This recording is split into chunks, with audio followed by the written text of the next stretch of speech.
Hello guys, welcome back to our channel, part 1 of our new story as Rebirth for Family and Revenge. Chapter 1, मौत और अंत। मुंबई, रात का वक्त। शहर से दूर एक वीरान जंगल जहां दूर दूर तक किसी भी व्यक्ति के होने का नामो निशान नहीं था। उस जंगल के बीचों बीच एक बड़ी सी हवेली थी जो कि पूरी तरह से खंड में तब्दील हो चुकी थी। उस हवेली के चारों तरफ घना अंधेरा था। अंधेरे के कारण वो हवेली बाहर से बेहद डरवानी लग रही थी। अचानक ही उस हवेली के अंदर से किसी के चीखने चिल्लाने की आवाज़ आने लगती है, जिसे सुन किसी का भी रूह कांप जाए। हवेली से आने वाली चीखें पूरे जंगल में गूंज रही थी। ऐसा लग रहा था कोई बेदर्दी से किसी को टॉर्चर कर रहा हो। हवेली के अंदर एक बड़ा सा हाल जहां सामान हर तरफ बिखरा हुआ था। उन सामानों पर धूल की मोटी परत जमी हुई थी, जैसे सालों से यहाँ कोई आया ना हो।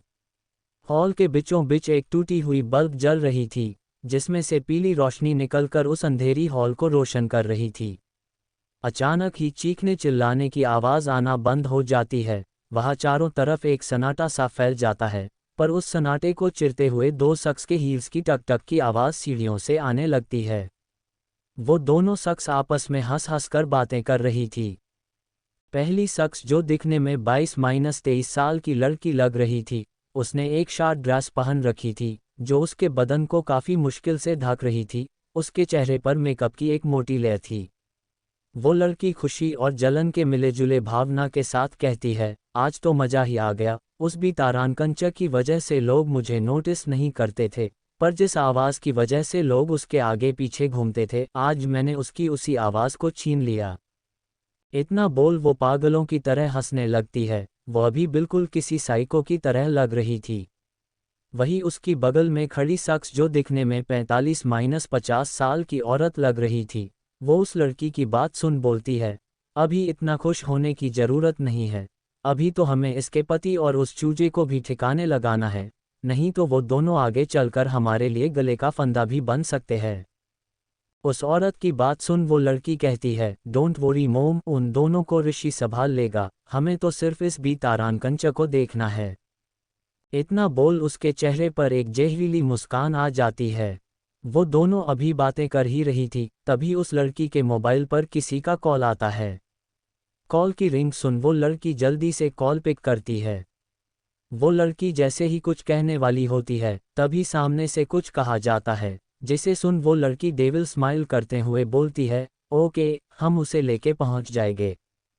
उसके इतना बोलने पे कॉल कट हो जाता है।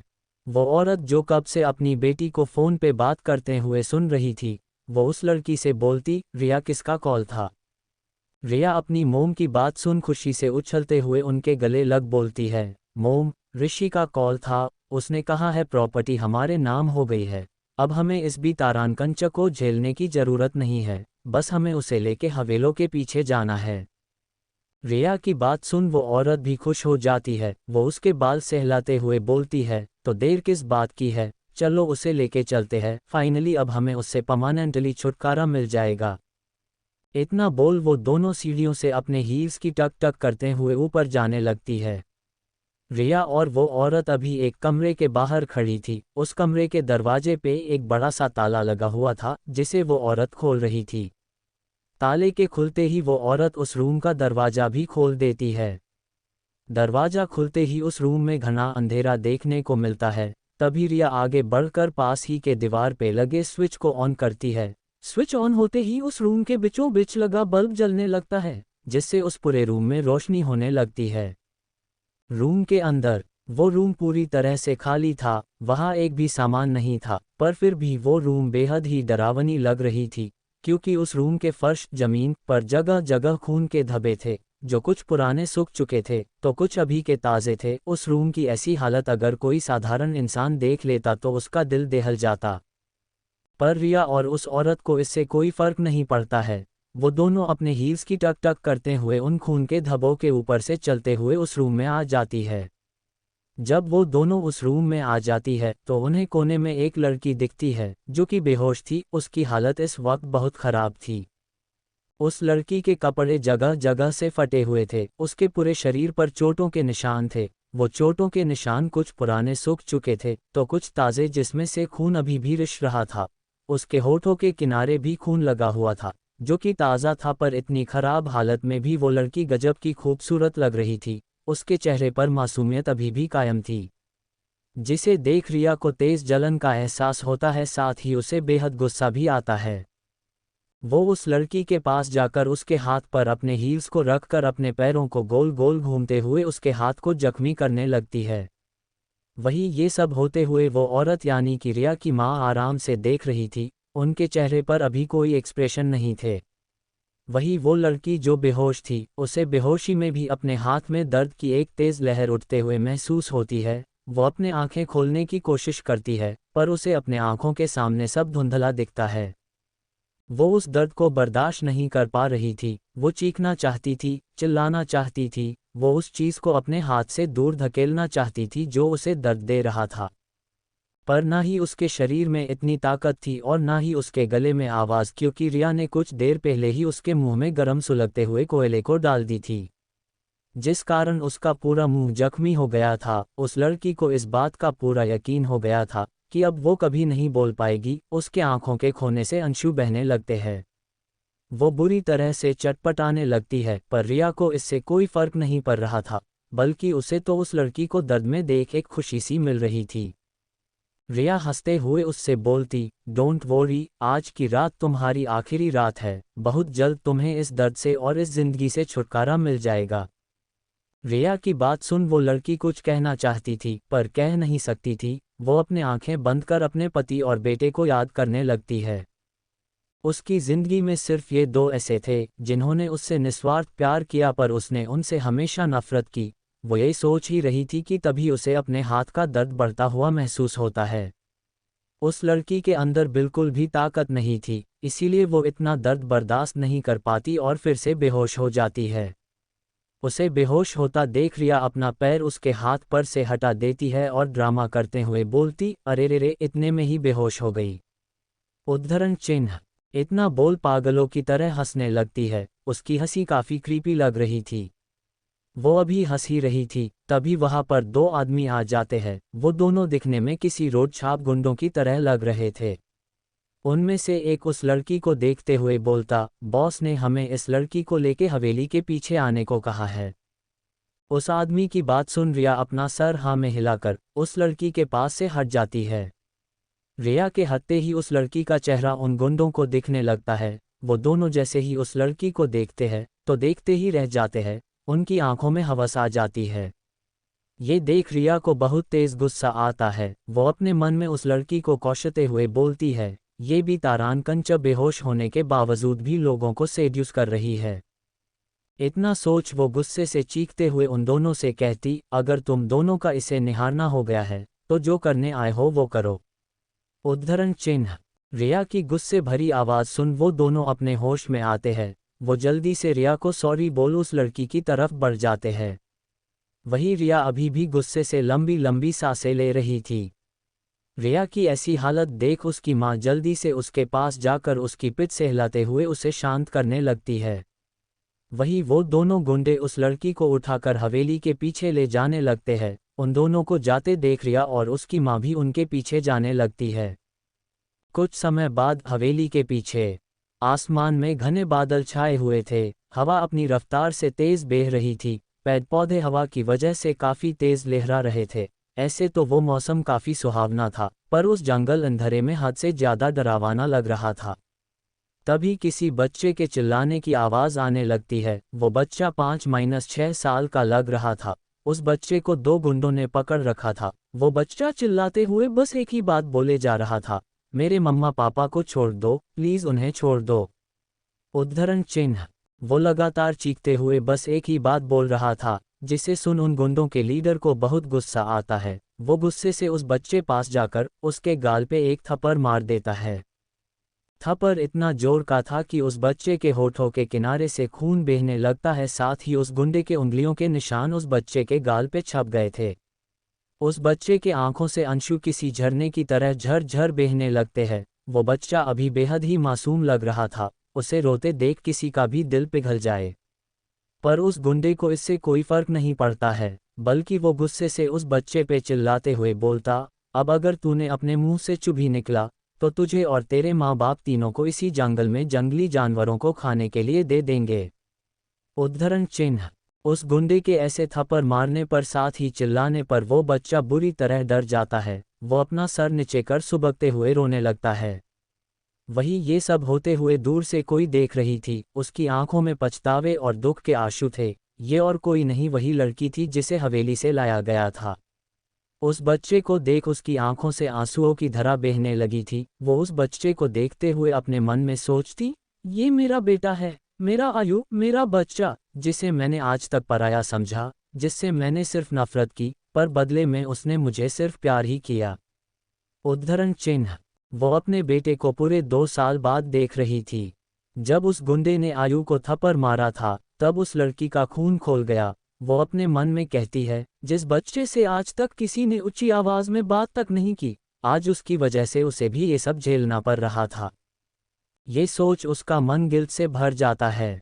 आयु को रोता देख उसका मन उसे चुप करने को रहा था, पर अभी उसमें इतनी सी भी ताकत नहीं थी कि वो जाकर अपने बच्चे को गले लगा सके, उसे चुप करा सके। वो उसे कुछ कहना चाहती थी, पर वो बोल भी नहीं पा रही थी।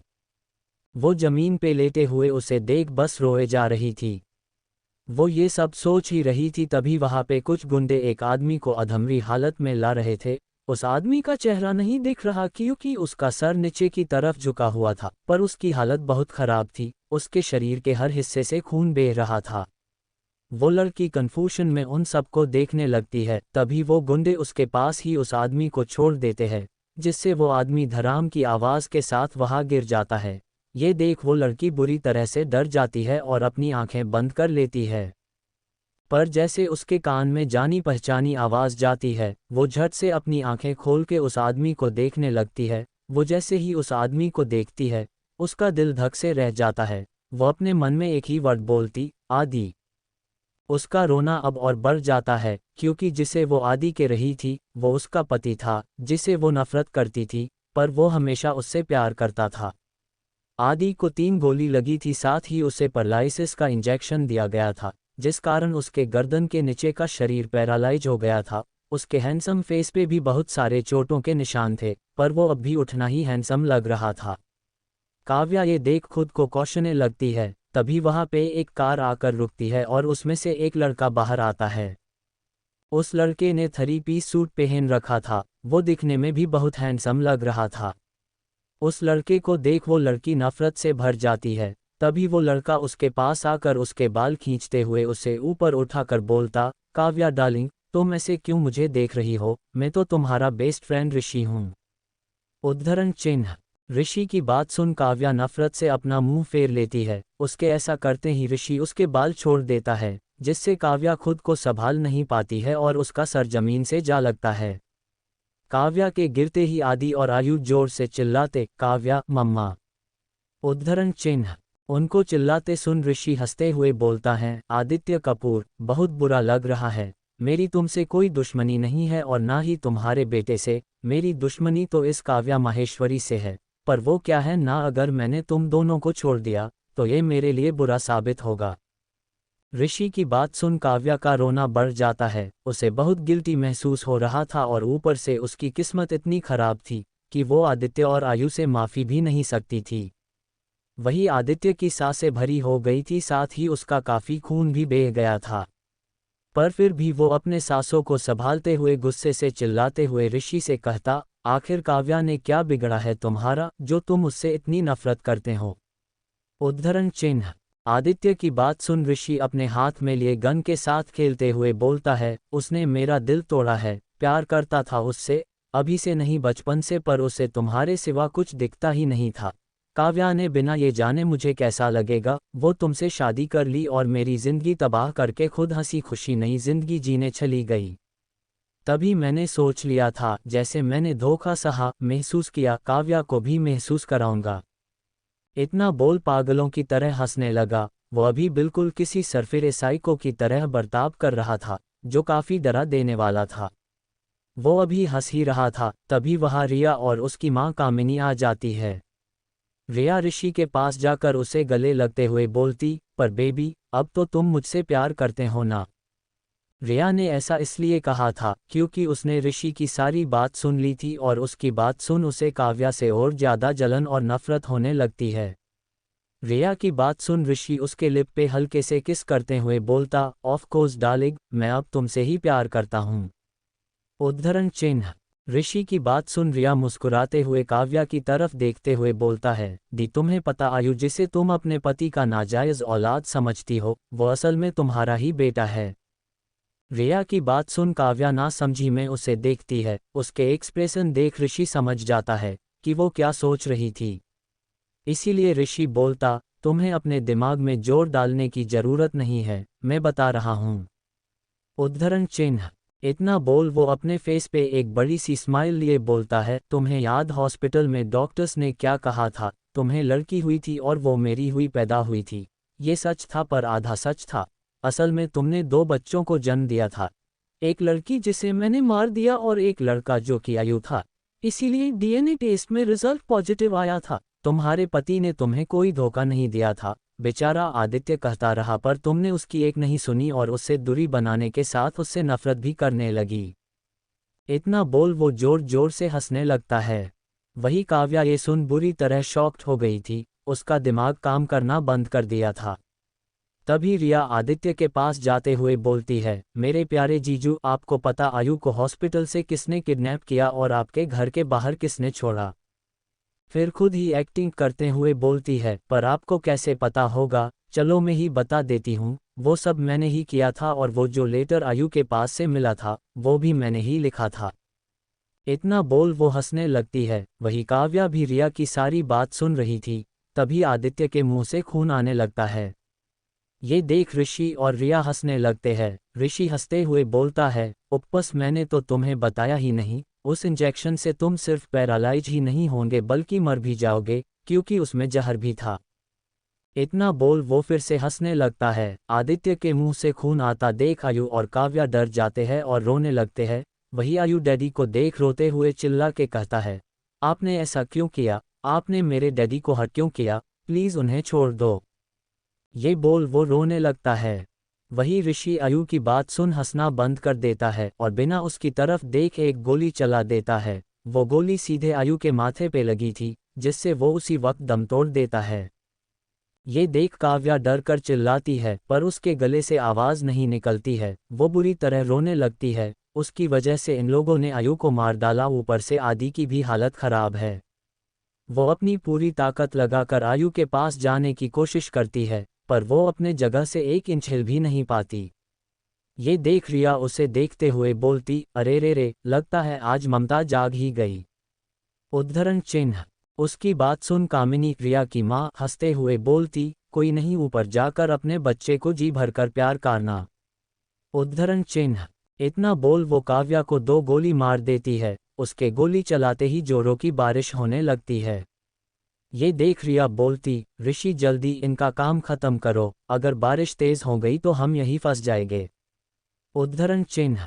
रिया की बात सुन ऋषि एक गोली आदित्य को मरता है, जिससे आदित्य तुरंत अपना दम तोड़ देता है। फिर वो एक गोली काव्या को मरता है। गोली लगते ही काव्या अपनी आंखें बंद कर लेती है।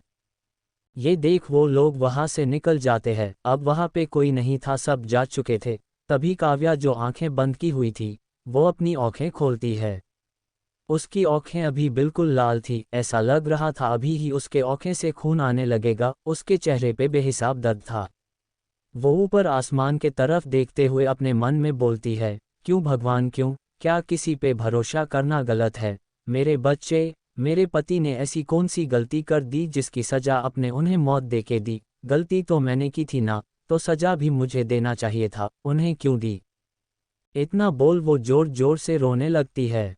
वो अभी रो ही रही थी, तभी आसमान में एक तेज रोशनी आती है और तभी काव्या के ऊपर बिजली गिरती है, जिससे काव्या की तेज चीख उस पूरे जंगल में गूंज जाती है और वो भी मौत के आगोश में चली जाती है। इसी तरह काव्या, आदित्य और आयु का अंत हो जाता है। Chapter 2 rebirth for family and revenge. Kavya की जब आंखें खुलती है तो उसके आंखों के सामने सब कुछ सफ़ेद था। उसे लगा वो शायद स्वर्ग में है, लेकिन उसने तो अपनी जिंदगी में कोई अच्छा काम नहीं किया, हमेशा अपनी फिक्र करने वालों के साथ बुरा व्यवहार किया, अपने पति और बेटे से हमेशा नफरत की। उसकी वजह से उन दोनों को अपनी जान गंवानी पड़ी, फिर उसे स्वर्ग में जगह कैसे मिली? वो ये सब सोच ही रही थी, तभी उसे अपने सर पर किसी के कोमल और सॉफ्ट हाथ महसूस होते हैं। ये महसूस कर वो अपनी आँखें बंद कर फिर से खोलती है, जिससे उसे सब कुछ साफ दिखने लगता है। वो अपने आप को किसी कमरे में देख चौंक जाती है, क्योंकि ये वही कमरा था जिसमें वो 2 साल पहले रहा करती थी। उसे कुछ समझ नहीं आ रहा था। तभी उसके कान में किसी बच्चे की आवाज़ सुनाई देती है, जो बोल रहा था, मम्मा आप ठीक हो? आपको दर्द तो नहीं हो रहा है? ये सुन काव्या अपने बगल में देखती है। उसके बगल में आयु बैठा था, जो अपने कोमल छोटे छोटे हाथों से काव्या का सर सहला रहा था, साथ ही अपनी चमकती आंखों से उसे ही देख रहा था। आयु को घबराहट भी हो रही थी, कहीं उसकी मम्मा उस पे गुस्सा ना करें, पर कुछ देर पहले हुए इंसिडेंट के बारे में सोचकर उसे एक उम्मीद थी कि काव्या उस पे गुस्सा नहीं करेगी। वही काव्या आयु को देख जल्दी से उठकर उसे अपने गले लगा लेती है। उसकी आंखें नम हो गई थी। वो रोते हुए उसके पूरे चेहरे को चूमते हुए बोलती है, बच्चा आप ठीक हो? आपको कहीं चोट तो नहीं लगी है? कहीं दर्द हो रहा है?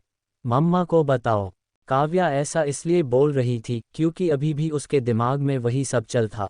उसे याद था कैसे उन गुंडों के लीडर ने आयु को थप्पड़ मारा था, साथ ही ऋषि का आयु पे गोली चलना। ये याद कर वो अंदर तक कांप जाती है।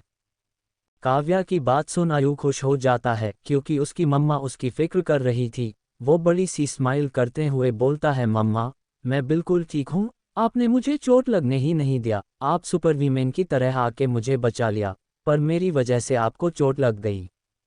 इतना बोल वो उदास हो जाता है। आयु की बात सुन काव्या सोच में पड़ जाती है, उसने कब आयु को बचाया, बल्कि वो सब तो मर गए थी। तभी उसे ध्यान आता है कि वो बोल पा रही है। फिर वो आयु के तरफ देखती है। आयु अभी 4 साल का था। उस वक्त उसके गाल फूले हुए थे। जब वो कपूर मैंशन छोड़ के गए थी, तब आयु ऐसा ही दिखता था।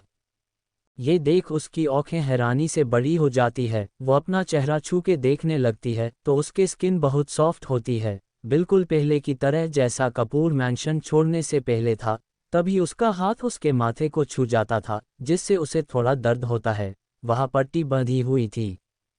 ये सब देख उसे कुछ समझ नहीं आ रहा था। तभी आयु काव्या को देखते हुए कहता है, मम्मा क्या हुआ? क्या आपको दर्द हो रहा है? उद्धरण चिन्ह। आयु की आवाज़ सुन काव्या होश में आती है। वो आयु को देखते हुए अपनी कांपती आवाज़ में पूछती है, बच्चा आज डेट क्या है? अपनी मम्मा की बात सुन आयु को कुछ समझ नहीं आता है कि वो ऐसा क्यों पूछ रही है, पर फिर भी वो उसे डेट बता देता है। आयु के मुंह से डेट सुन काव्या को बहुत बड़ा झटका लगता है, क्योंकि ये वही डेट थी जब उसने आयु को सीढ़ियों से गिरते हुए बचाया था।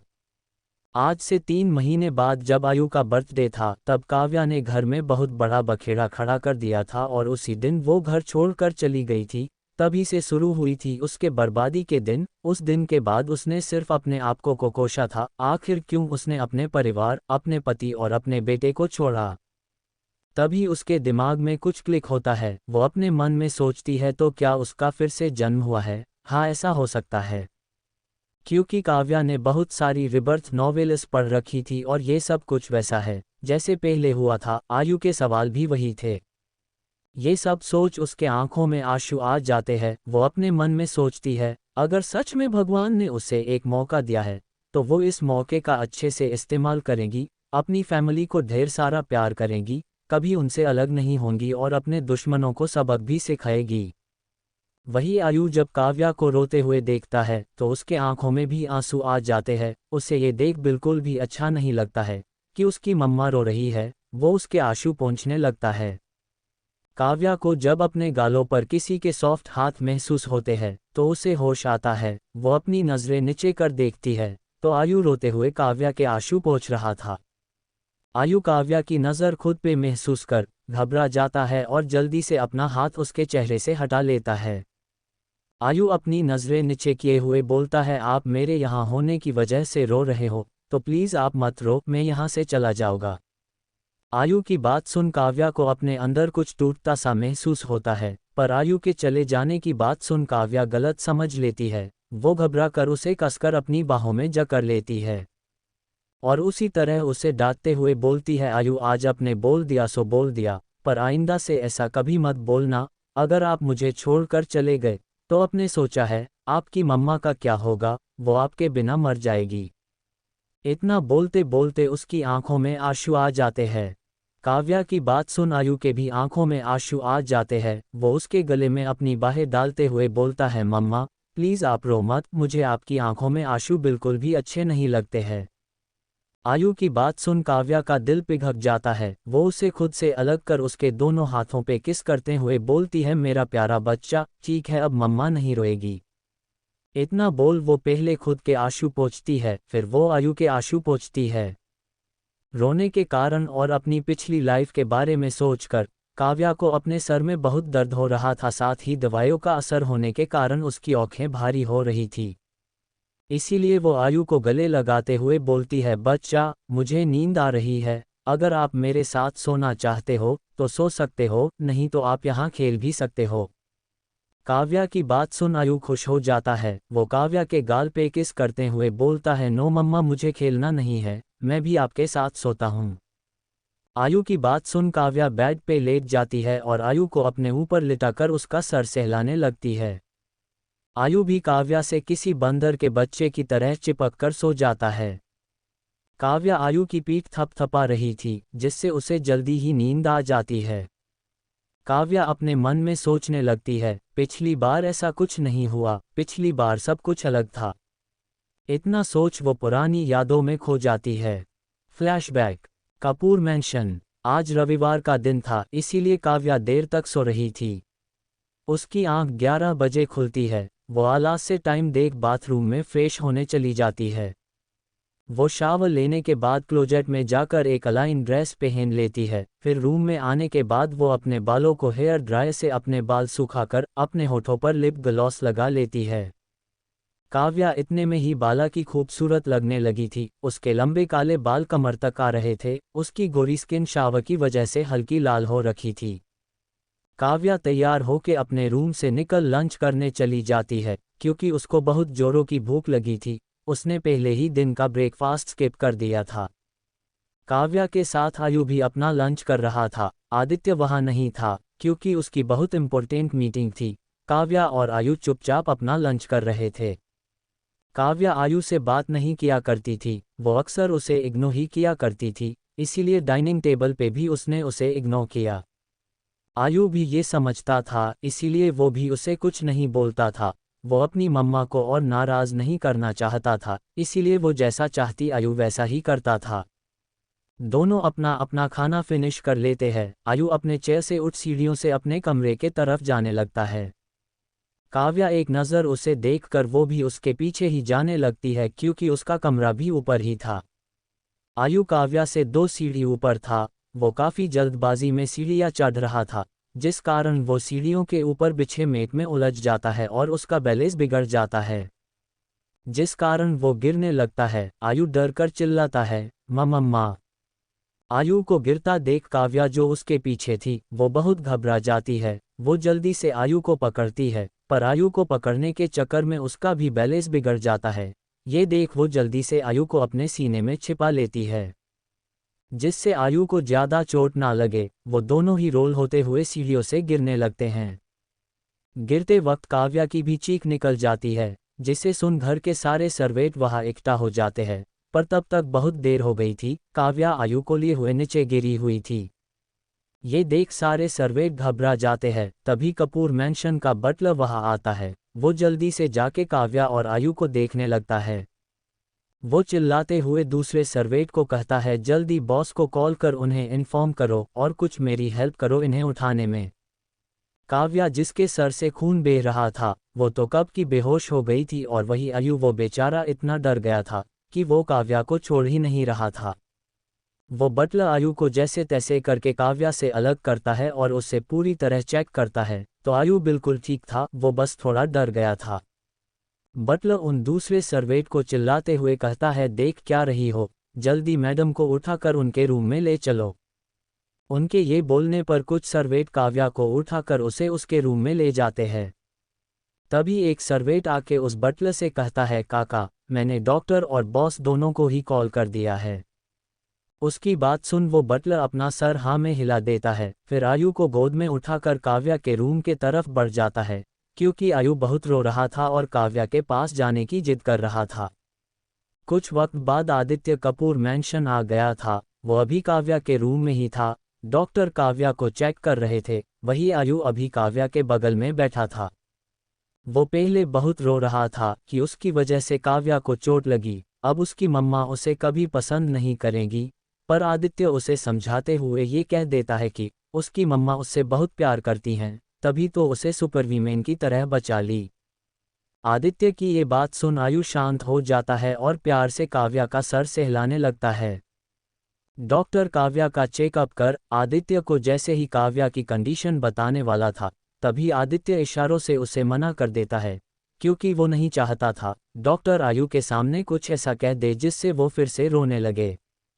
आदित्य का इशारा समझ वो डॉक्टर रूम से बाहर निकाल जाता है। डॉक्टर के निकलते ही आदित्य आयु को समझाकर वो भी कमरे से निकाल जाता है। आदित्य डॉक्टर को अपने स्टडी रूम में आने को कह वहां से आगे बढ़ जाता है। वो डॉक्टर भी उसकी बात मान उसके पीछे चला जाता है। वही काव्या के रूम में आदित्य और डॉक्टर के जाने के थोड़ी देर बाद ही काव्या को होश आ जाता है। वो जब अपनी आँखें खोलती है तब उसे अपने सर में बहुत तेज दर्द होता है। तभी उसे अपने सर पर किसी के कोमल और सॉफ्ट हाथ महसूस होते हैं। ये महसूस कर वो अपना सर घुमा के उस तरफ देखती है, तो वहां पर आयु था। वो अपनी चमकती आंखों से उसे देखते हुए बोलता है, मम्मा आप ठीक हो? आपको दर्द तो नहीं हो रहा है? आयु को वहां देख काव्या को बहुत तेज गुस्सा आता है। वो उसकी बातों पर बिल्कुल भी ध्यान नहीं देती है, बल्कि अपने एक्सप्रेशनलेस चेहरे लिए रूड टोन में आयु से बोलती है, आप यहाँ क्या कर रहे हो? आपको कितनी बार मना किया है, मेरे कमरे में मत आया करो। काव्या की इतनी रूड टोन सुन आयु डर जाता है। वो डरते हुए काव्या को सॉरी बोल वहां से रोते हुए भाग जाता है। आयु को इस तरह रोते हुए जाता देख काव्या को दुख होता है। वो अपने मन में सोचती है, आज फिर मैंने उसे रुला दिया, आखिर क्यों उसके आंसू देख मुझे बुरा लगता है। तभी उसका दिल कहता है, क्योंकि वो एक बच्चा है, भले ही तूने उसे जन्म नहीं दिया, पर तू उसकी माँ है, इसीलिए तेरे मन में उसके लिए ममता है। तभी उसका दिमाग कहता है, नहीं काव्या, वो तेरे पति का धोखा है जिसे तू कभी बुला नहीं सकती है। दिल और दिमाग की लड़ाई में जीत दिमाग की होती है और काव्या ज्यादा इन बातों पे ध्यान दिए बिना सो जाती है। Flashback and. ये सब सोच काव्या के आंखों में फिर आंसू आ जाते हैं। उसे अभी खुद से नफरत हो रही थी। आखिर वो कैसे अपने बच्चे को नहीं पहचान पाई, जिसके लिए वो दिन रात रोती थी, वो तो उसके सामने ही था। तभी उसे ऋषि की कही हुई बात याद आती है। उसे एक बेटी भी हुई थी जिसे उन लोगों ने मार दिया, ऊपर से उन सब ने अपने साजिशों से आयु को भी उससे दूर कर दिया, उसके आदि के खिलाफ उसके मन में जहर खोल दिया। ये सब सोच उसे ऋषि, रिया और कामिनी की जान लेने का मन करने लगता है। वो अपने मन बोलती है, तुम लोगों ने मेरे साथ जो भी किया उसके लिए मैं तुम्हें माफ़ भी कर देती, पर तुम सब ने मेरे बच्चों पर वार किया, मेरे प्यार मेरे आदित्य पर वार किया। मैं तुम लोगों को ऐसी सजा दूंगी जिसे तुम सब मारने के बाद भी याद कर कांपोगे। ये सब बोलते हुए काव्या की आंखें लाल थी और उसकी आंखों में एक अलग सा जुनून। काव्या ये सब सोचते हुए उसे पता ही नहीं चलता उसे कब नींद आ जाती है। काव्या के सो जाने के थोड़ी देर बाद कोई उस कमरे का दरवाजा खोल एक शख्स अंदर आता है। अंदर आने के बाद काव्या और उसके ऊपर सोए आयु को देख वो उन दोनों को प्यार से देखने लगता है। Chapter 3 DNA test. वो शख्स कोई और नहीं बल्कि आदित्य था। वो डॉक्टर से बात करने के बाद सीधा काव्या के रूम आ जाता है। जब वो काव्या को आयु से ऐसे चिपक कर सोते हुए देखता है तो उसे उन दोनों पे बहुत प्यार आता है। उसे डर भी था, कहीं काव्या जाग गई तो आयु को अपने पास सोता देख उस पे गुस्सा ना करें। उसे ऐसा लग रहा था कि काव्या को अभी होश नहीं आया है और आयु काव्या के पास अकेले बैठा था तो उसे नींद आ गई होंगी, इसीलिए वो काव्या के ऊपर लेटकर सो रहा है। वैसे भी आयु बच्चा था, इसीलिए आदित्य को ये कोई बड़ी बात नहीं लगती है। वो तो अपने जिगर के दोनों टुकड़ों को एक साथ देख बहुत खुश हो रहा था। पर उसे पता था जैसे ही काव्या को होश में आएगी सब बदल जाएगा। अब ये आदित्य की सोच थी, पर आगे सब कुछ बदलने वाला था। उसकी जिंदगी खुशियों से भरने वाली थी और कुछ लोगों के जिंदगी से खुशियां जाने वाली थी। वो लोग कौन है, ये बताने की जरूरत तो है नहीं। ग्रिन ग्रिन ये सोच आदित्य उदास हो जाता है। वो काव्या के बेड के साइड बैठ जाता है।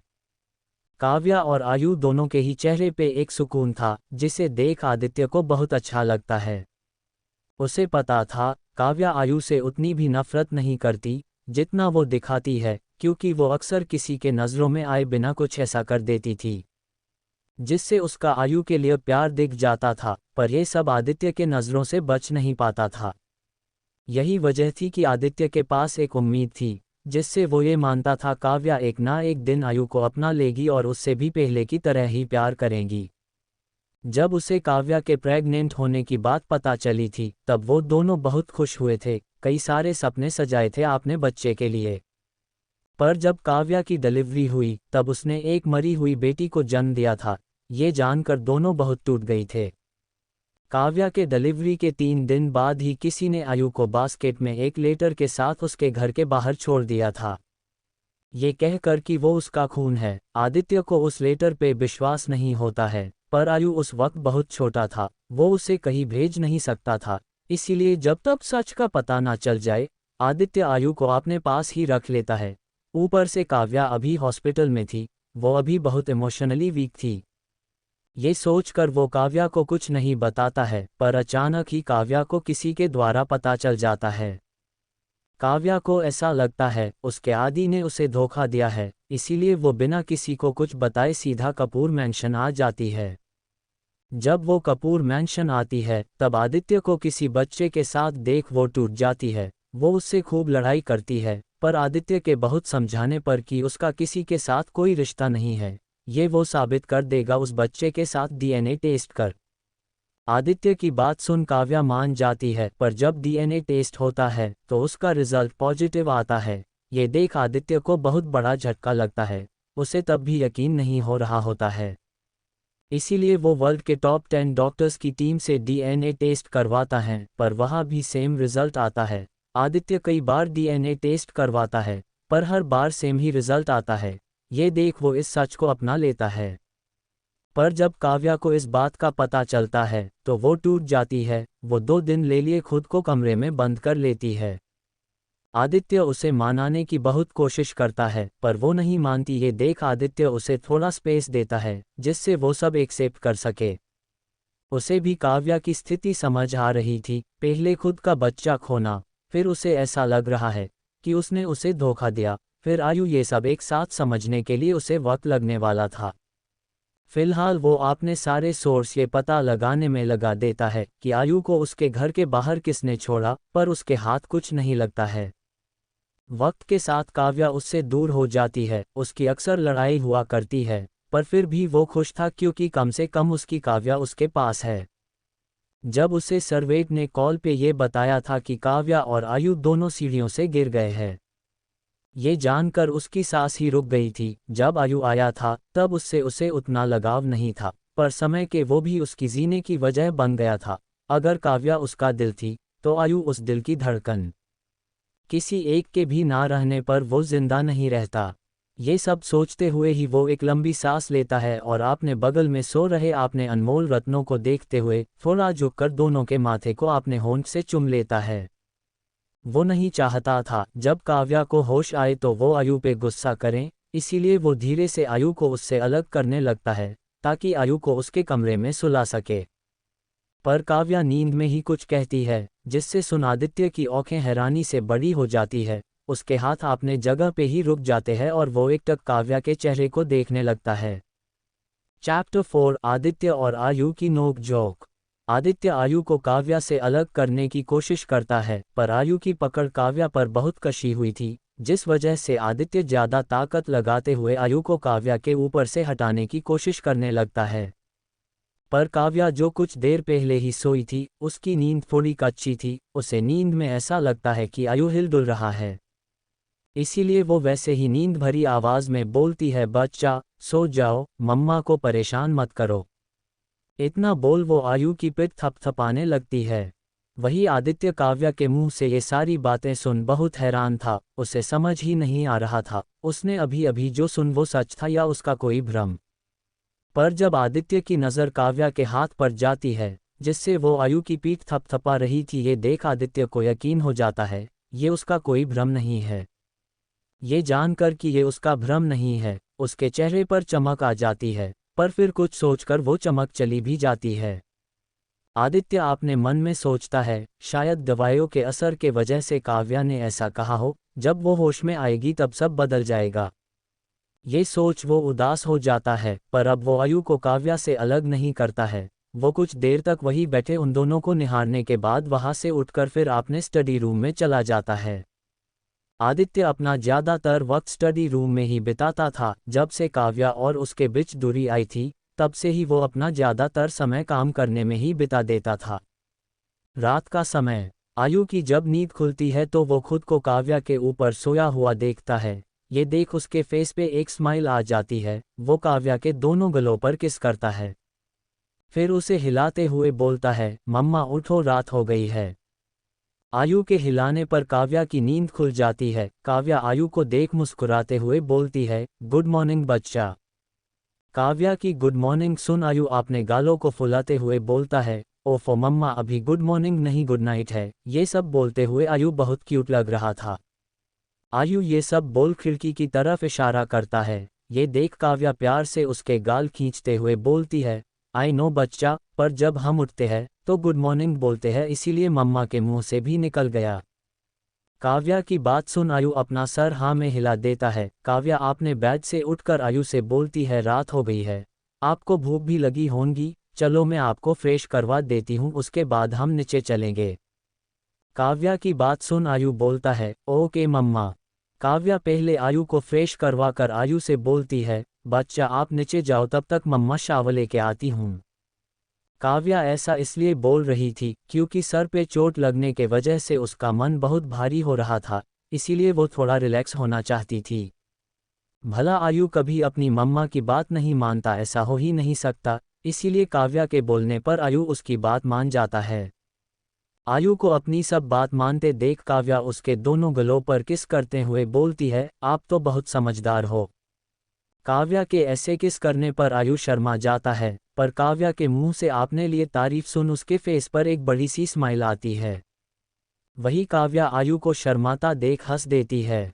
फिर आयु काव्या के कमरे से निकालकर हाल में आ जाता है। वही काव्या भी शावर लेने बाथरूम में चली जाती है। वो इस वक्त बाथटब में बैठी आदित्य के बारे में ही सोच रही थी। वो काफ़ी एक्साइटेड थी आदित्य से मिलने के लिए। वो पूरे 2 साल बाद आदित्य को फिर से देख पाएगी, ये सोचकर उसकी आंखें नम हो जाती है। उसे जब होश आया था तभी उसे अपने आदि से मिलने का मन किया, पर वो उस वक्त इमोशनली वीक थी। अगर उस वक्त वो आदित्य के पास चली जाती तो वो खुद को संभाल नहीं पाती। यही सोचकर वो किसी तरह खुद को रोक रखी थी। पर अब वो उससे मिलने के लिए बहुत एक्साइटेड थी। उसे पता था आदित्य दोपहर को घर आ गया था, इसीलिए वो जल्दी से बाथटब से निकालकर शावर लेने चली जाती है। वही हाल में आयु अपने दोनों पैर फैलाए सोफे पर बैठा था। उसके पैरों के पास जमीन पर जिम्मी बैठा था, जो उसका पेट डॉग था। जिम्मी 1 साल का था। आयु और जिम्मी दोनों मजे से टॉम एंड जेरी देख रहे थे। आयु टॉम एंड जेरी देखते हुए खिलखिला कर हंस रहा था। आयु को हंसता देख जिम्मी जो जमीन पर बैठा था, वो भी वहां पर गोल गोल घूमकर भौंक रहा था। उन दोनों की मस्ती देखकर घर के सारे सर्वेंट मुस्कुरा रहे थे, क्योंकि एक आयु ही था जो इस घर को घर बनता था। जब काव्या इस घर में शादी करके आई थी, तब वो भी ऐसे ही बच्चों वाले हरकतें किया करती थी। पर जब से उसने अपना बच्चा खोया था, वो तक से ही जैसे हंसना भूल गई थी। वो बहुत चिड़चिड़ी हो गई थी, हर वक्त गुस्से में रहती थी। उसके गुस्से का शिकार कोई ना कोई सर्वेंट हो ही जाता था, जिस वजह से काव्या के सामने सारे सर्वेंट बहुत सलीके से रहते थे। आयु अभी टीवी देख ही रहा था, तभी अचानक टीवी बंद हो जाती है। ये देख आयु गुस्से से मुंह फुला कर बोलता है, टीवी किसने बंद की, मैं उसे छोड़ूंगा नहीं। आयु ने अभी इतना बोल ही था, तभी उसे अपने ऊपर किसी की नज़रें फील होती हैं। ये महसूस कर वो उस तरफ देखता है, तो वहाँ आदित्य था जो अपनी आंखें छोटी किए उसे ही घूर रहा था। आदित्य को वहां देख आयु अपना चेहरा मासूम बनाते हुए बोलता है, डैडी आपने टीवी क्यों बंद की, मुझे टॉम एंड जेरी देखनी है। आयु का मासूम चेहरा देख आदित्य का दिल पिघल जाता है, पर ये वो अपने चेहरे पर शो नहीं होने देता है। वो अपने एक्सप्रेशनलेस चेहरे के साथ कहता है, रात बहुत हो गई है इसीलिए आप डिनर करके सो जाओ, वैसे भी बच्चों को ज़्यादा देर तक जागना नहीं चाहिए। आदित्य की बात सुन आयु मुंह बना के बोलता है, पर डैडी आयु तो अभी थोड़ी देर पहले ही सोकर उठा है। अब आयु खाना खाने के बाद टॉम एंड जेरी देखेगा। ये बोल वो डाइनिंग टेबल के पास जाकर अपनी चेयर पे बैठ जाता है। वही आदित्य जो आपने बेटे की बात सुन क्लीन बोल्ड हो गया था, वो उसे वहां से जाते देख वो भी उसके पास जाकर हेड चेयर पर बैठते हुए बोलता है, आप आजकल कुछ ज़्यादा ही बात बनाने लगे हो। आदित्य की बात सुन आयु उसकी तरफ देखते हुए बोलता है, डैडी पर मैंने सही ही तो कहा था, मैं पहले ही सोकर उठा हूँ। अब मुझे खाना खाने के बाद नींद आएगी नहीं तो मैं टॉम एंड जेरी ही देखूंगा ना। आयु की बात सुन आदित्य उसे घूरते हुए बोलता है, बिल्कुल नहीं, ज़्यादा टीवी देखने से बच्चों की आंखें खराब हो जाती है। आदित्य की बात सुन आयु जैसे ही कुछ बोलने वाला था, तभी किसी की मीठी सी आवाज़ सुनाई देती है, जो कह रही थी, क्या हुआ? आप लोग किस बात पे बहस कर रहे हो? ये आवाज़ और किसी की नहीं काव्या की थी। काव्या को उन दोनों के बीच बोलता देख आदित्य हैरान था, क्योंकि काव्या उन दोनों से बिल्कुल भी बात नहीं किया करती थी, जब तक कुछ बहुत ज़्यादा ज़रूरी ना हो। पर अगले ही पल कुछ ऐसा हुआ जिस देख आदित्य की आंखें हैरानी से बड़ी हो जाती है, क्योंकि आयु आपने चेयर से खुद कर काव्या के पास आ जाता है और उसके पैरों को गले लगा लेता है। आदित्य घबरा जाता कहीं काव्या आयु पे गुस्सा ना हो जाए, पर आगे जो हुआ उसे देख आदित्य की आंखें शौक से और भी बड़ी हो गई। आदित्य इतना ज़्यादा शौक इसीलिए था क्योंकि आयु के काव्या के पैरों को गले लगाने पर काव्या ने नीचे झुककर आयु को अपने गोद में उठा लिया था। फिर वो उसके एक गाल पे किस करते हुए बोलती है, क्या हुआ बच्चा, आप ऐसे उदास क्यों हो? इतना बोलते हुए ही काव्या आयु को अपने गोद में लिए ही आदित्य की बगल में लगे चेयर पर बैठ जाती है। काव्या के सवाल सुन आयु अपनी टिमटिमती आंखों से उसे देखते हुए बोलता है, मम्मा डैडी मुझे टीवी देखने नहीं दे रहे हैं। आयु की बात सुन काव्या आदित्य की तरफ देखती तो आदित्य उसे ही देख रहा था। आदित्य के फेस पे अभी कोई इमोशन नहीं थे, पर उसके आंखों में कई सवाल थे जिसे काव्या बखूबी समझ रही थी। चैप्टर 5 काव्या और आदित्य। पर काव्या आदित्य को एक नज़र देख अपना ध्यान आयु की तरफ कर देती है। वही घर के सारे सर्वेंट भी शौक थे, पर वो लोग आयु के लिए खुश भी थे। वो सर्वेंट उनकी प्लेट में खाना सर्वे कर रहे थे। खाना सर्व करने के बाद वो सब वहाँ से सर्वेंट क्वार्टर में चले जाते हैं, क्योंकि ये आदित्य का ऑर्डर था, ताकि वो अपनी फैमिली के साथ टाइम स्पेंड कर सके। वही काव्या आयु के गालों को पिंच करते हुए बोलती है, बच्चा पहले हम खाना खा लेते हैं फिर बात करेंगे। काव्या की बात सुन आयु अपना सर हाँ में हिला देता है और काव्या की गोद से उतरने की कोशिश करता है, पर काव्या उसे नहीं उतारती है। काव्या आयु के बालों में हाथ फेरते हुए बोलती है, आज आप मम्मा के साथ ही खा लो। काव्या की बात सुन आयु बहुत खुश होता है। फिर काव्या आयु को अपने हाथों से खाना खिलाने लगती है, पर कोई था जो जलन से काव्या और आयु को ही देख रहा था। ये और कोई नहीं आदित्य था। उसे काव्या और आयु को साथ में देखकर अच्छा लग रहा था, पर उसे जलन भी हो रही थी क्योंकि उसकी वाइफी उस पर बिल्कुल ध्यान नहीं दे रही थी। आदित्य काव्या की तरफ देखते हुए अपनी सॉफ्ट वॉइस में बोलता है, आयु अब बड़ा हो गया है, वो खुद से खा सकता है। आदित्य की बात सुन काव्या जो आयु को खिला रही थी उसके हाथ हवा में ही रुक जाते हैं। वो आदित्य की तरफ देखते हुए बोलती है, पर आयु अभी सिर्फ 3 साल का ही है, वैसे भी मैं कौन सा उसे रोज रोज खिलाने की बात कह रही हूँ। काव्या का जवाब सुन आदित्य कुछ नहीं बोल पाता है, पर आयु जो अपने डैडी की बात सुन गुस्सा हो गया था, वो अपना मुंह फुलाते हुए बोलता है, डैडी आप सीधे सीधे क्यों नहीं बोलते, आपको जलन हो रही है। इतना बोल वो अपनी आइज रोल करने लगता है। आदित्य आयु के मुंह सच सुन झेप जाता है। वो हड़बड़ाते हुए उसे घूर कर बोलता है, आयु खाते वक्त बात नहीं करते। ये बोल वो आयु के बात को इग्नोर कर देता है और अपना डिनर करने लगता है, पर अपने मन ही मन अपने बेटे को कोसते हुए बोलता है, आपको तो मैं बाद में देखता हूँ, बहुत पटर पटर बोलने लगे हो आप। वही काव्या जो फिर से उन दोनों बाप बेटे की नोक झोंक देख रही थी, ये सब देख उसे बहुत हंसी भी आ रही थी, पर वो हंसकर आदित्य को गुस्सा नहीं दिलाना चाहती थी। काव्या अपने बेटे को एडमिरेशन से देखने लगती है। जहां इस देश के बड़े बड़े नेता, अभिनेता, बिजनेसमैन आदित्य के सामने बोलने से पहले 100 बार सोचते थे, तो वही आयु उसे हर बात पर क्लीन बोल्ड कर देता था। फिर वो लोग अपना अपना डिनर करने लगते हैं। डिनर करने के बाद आदित्य आयु को देखते हुए बोलता है, बच्चा आप अपने रूम में जाकर टॉम एंड जेरी देखो, मुझे आपकी मम्मा से बात करनी है। आदित्य ऐसा इसलिए बोल रहा था क्योंकि उसे काव्या से बहुत सारे सवाल पूछने थे, उसे उसके बदले बिहेवियर के बारे में जाना था। आदित्य की बात सुन आयु अपना सर हाँ में हिला देता है। वो भले ही 3 साल का था, पर वो अपने उम्र से कई गुना समझदार था। आयु के चले जाने के बाद आदित्य काव्या को देखता है, जो उसे ही देख रही थी। उसे समझ नहीं आ रहा था कि बात कहाँ से शुरू करें। तभी कुछ ऐसा हुआ जिससे वो अपनी जगह पर जम सा गया था। क्योंकि काव्या उसके गले लग गई थी। वो कुछ कह या समझ पता उससे पहले ही उसे अपने टी शर्ट पर कुछ गिला सा महसूस होता है, जिससे वो अपने होश में आता है। उसे समझने में जरा सी भी देर नहीं लगी कि काव्या रो रही है। काव्या को रोता देख आदित्य घबरा जाता है। वो काव्या को खुद से अलग करता है, पर काव्या की पकड़ उस पे और कस जाती है। ये देख आदित्य को कुछ समझ नहीं आता है। वो उसी तरह उसका सर सहलाते हुए बोलता है, जान क्या हुआ? किसी ने कुछ कहा? मुझे बताओ, मैं उसे पनिश करूँगा, पर प्लीज तुम ऐसे रो मत। आदित्य की बात सुन काव्या को एक वार्म फीलिंग महसूस होती है। वो उससे अलग होके अपनी भीगी पलकों से आदित्य को देखते हुए बोलती है, आई एम सॉरी आदि। काव्या की बात सुन आदित्य कंफ्यूज हो जाता है, पर अभी वो उसकी बातें पे ध्यान ना देकर उसके आंसू पोंछते हुए बोलता है, जान पहले तुम रोना बंद करो, फिर बताओ तुम रो क्यों रही हो और सॉरी किस लिए। आदित्य की बात सुन काव्या कहती है, आपसे इतने दिन गुस्सा रहने के लिए, आपसे दूर रहने के लिए, आपकी कोई बात ना सुनने के लिए। इतना बोल वो फिर से रोने लगती है। काव्या को फिर से रोता देख आदित्य उसे अपने गले लगा लेता है। उसे रोता देख आदित्य को ऐसा लगता है जैसे उसके दिल पे कोई 1000 सुइयां चुभ रहा हो, पर उसे खुशी भी हो रही थी, क्योंकि 3 साल बाद ही सही पर अब उसे उसकी काव्या मिल रही थी।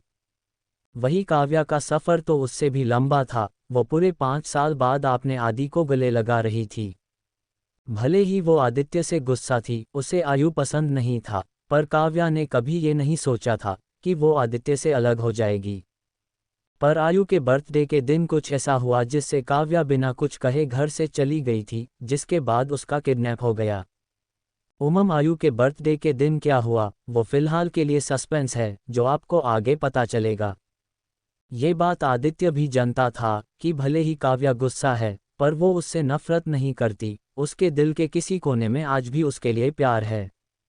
आदित्य प्यार से उसके सर को सहला रहा था। वो उसे खुद से अलग करता है, फिर उसके माथे को चूमकर बोलता है, जान तुम्हें सॉरी कहने की कोई ज़रूरत नहीं है। तुम्हारा पूरा हक बनता है मुझसे नाराज़ होने का या गुस्सा होने का।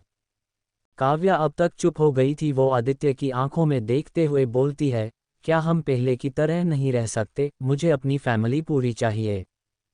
काव्या की बात सुन आदित्य खुश होता है, पर फिर कुछ सोचकर उसकी खुशी चली जाती है।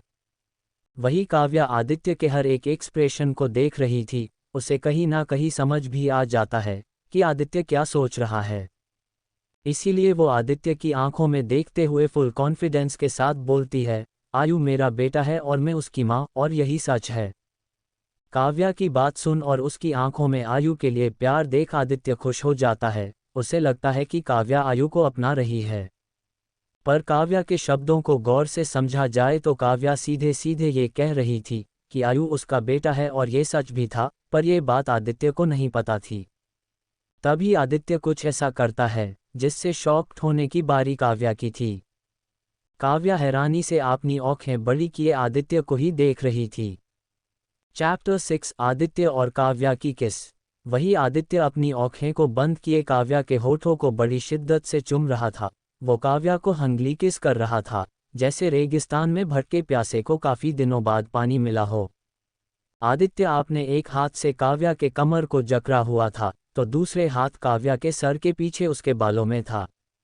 आदित्य के किस से काव्या पूरी ब्लैंक हो गई थी, पर जब आदित्य ने उसके होठों को बाइट किया तब उसे होश आया। वो भी उसकी किस से मदहोश हो रही थी। काव्या के हाथ अपने आप ही आदित्य के गले में चले जाते हैं, वो भी अपनी आंखों को बंद कर लेती है और उसके किस में साथ देने लगती है। ये देख आदित्य को बहुत अच्छा लगता है। ऐसा नहीं था कि काव्या का उससे गुस्सा होने बाद आदित्य ने उसे कभी किस नहीं किया। अक्सर जब उनके बीच झगड़ा होता तो आदित्य गुस्से में उसे वाइल्ड किस करने लगता, पर काव्या इस पर कोई रिएक्ट नहीं करती थी। वो चुपचाप वैसे ही खड़ी रह जाया करती थी और यही बात आदित्य को बहुत चुभती भी थी। पर आज सिचुएशन अलग थी। आज काव्या ने खुद कदम आगे बढ़ाए थे। ये देखकर आदित्य बिना सोचे समझे काव्या को किस करने लगा।